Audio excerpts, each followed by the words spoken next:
Okay, there. Hi, everyone. Welcome back to the channel. If you're preparing for the Brightly one-sided interview, this video is for you. All right, before we begin, I just want to say that I'm not claiming to be an expert or that my way is the only correct way. No, of course not. Everything I'm going to share today is based on my personal experience during the Brightly application process, along with things that I realized I could have done better after reflecting on my interview. So the good news is that I passed the interview, and looking back, there are several tips and techniques that I wish I had known beforehand. That's exactly why I'm making this video, to hopefully make your preparation a little easier and help you feel more confident. Yes. And of course, keep in mind that interview questions and hiring process may change over time. So use these tips as a guide rather than a script to memorize. So the goal is to help you communicate your own teaching style naturally. All right. So if you're ready, then let's get started. But what exactly is Brightly and what can you expect as a tutor? Brightly is a global edtech company that provides one-on-one online tutoring for K-12 students, primarily in the United States. The platform focuses on building strong foundations in math and English language arts or ELA through personalized instruction rather than a one-size-fits-all approach. So lessons are aligned with US state standards and are designed to meet each student's individual learning needs. Question one, tell us about the most challenging experience you've had with a student. How did you handle it? All right, so this is a behavioral question. The interviewer wants to know how you solve problems, not whether you've had perfect students. So you need to structure your answer like STAR, right? S stands for situation, T stands for task, A stands for action, and then R stands for result.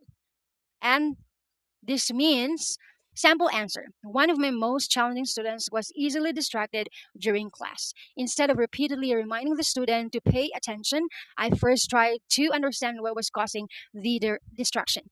I incorporated more interactive games, asked simple questions to keep the student engaged, praised even small improvements, and communicated with the parent. Over time, the student became more focused. This taught me the patience, consistency, and understanding each student's learning style are essential. That's it. Interview tip, don't blame the student, focus on your solution. All right, next question, how would you teach a shy student? Brightly wants teachers who build confidence. So, of course, you have to mention these strategies. You have to build trust. Diba? Build a safe environment. Start with easy questions. Give thinking time or preparation time. Yeah, praise effort, not just correct answers, of course. And of course, normalize mistakes because that's the way how they learn. And gradually increase speaking opportunities. Yes, if they feel confident or if they feel comfortable, then you can gradually increase speaking opportunities. Okay. Now we have a sample answer here. I make the student feel comfortable, begin with simple questions, allow enough thinking time, praise effort, and remind them mistakes are part of learning, and gradually encourage independent speaking. Yeah, so that's it. That's for our second question, handling a shy student. We have the third question. How would you explain objective pronouns to a grade 5 student? The biggest mistake is giving grammar definitions. Yes, because they won't understand that. Or if they would understand, but it will take time for them to understand. And eventually they will forget it. Yes. Now, here, children learn better through examples. Yes. Okay. So, in here, you have to use examples such as I throw the ball to you. To you. So, explain that objective pronouns receive the action, like the you. Okay. So show subject or object pairs. For example, we have I, me, he, him, she, her, they, them. Yes, these are objective pronouns. And practice replacing names with pronouns. Yes. For example, you can say, instead of saying Tom kicks the ball, you can say Tom kicks it. Or Anna kicks Tom. Instead of saying Tom every time, we can say him, right? Anna kicks him. That's it. That's much more effective than memorizing grammar rules. Now let's move to question 4. Your lesson is about compound words, but your student doesn't understand. What would you teach first? Well, in here, these question tests whether you know how to scaffold learning. So, how? First, you need to check their vocabulary. You can let them read these words: sunflower, snowman, toothbrush. Yes. And of course, after that, teach those words using pictures. Then combine them into compound words like sun, sun plus flower, sunflower, snow plus man equals snowman, tooth plus brush equals toothbrush before moving to independent practice. Okay? Yes. That's it for question 4. And of course, remember, yeah, this gradual progression helps students understand both vocabulary and the concept. All right. All right. So, interviewer asks situational questions just like classroom situations. Yes. So, in here, young learners respond better to playful encouragement. So, for example, you can say, "Hey, let's see if we can solve this problem," or "I have a challenge for you," or "Can you help me solve this problem?" or "Can you help me answer this question?" Or like those. Or you can say, if the student did better, you can say, "You're doing great." Or you can say, or if the student did great, you can say, "You're doing great." You know? Yes. Okay, now let's also talk about distracted middle school student. How are you going to handle them? So, of course, older students prefer respect.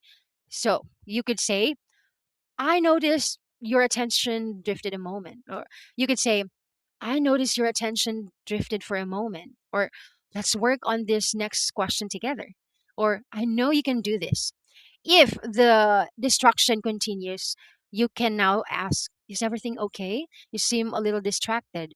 Or, "I'm here to help you succeed." You know, your tone should also be empathetic, right? So this shows empathy instead of frustration. Okay. Well, another classroom situation when a parent answers for the student. All right. Well, actually, this happens quite often during an online classes. So, of course, the parent wants to help, but you have to remember that the interviewer wants to know how you maintain the student's independence while remaining respectful. Yes. So, how to do it? Well, we have step 1. You need to acknowledge the parent. You can say, "Thank you, ma'am or mom, for your help," right? Step 2, you need to redirect the student politely. You could say, "I'd love to hear what Emma thinks a lot." Yeah. Or step 3, encourage the student. You can always say, "You can do it," right? "Take your time. There's no rush," like that. But if it continues, you need to say this to the parent. You could say, "I truly appreciate your support, ma'am. But to better understand Emma's learning progress, I'd like her the opportunity to answer independently first." Notice that we're never rude. We're simply protecting the student's learning experience.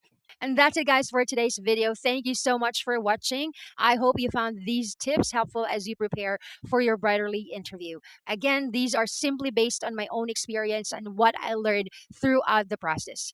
Every interview is different. So focus on understanding the ideas rather than memorizing answers. Remember, Brightly isn't just looking for teachers with strong academic knowledge. They also want to see that you can communicate clearly, connect with students, adapt to different situations, and create a positive learning environment.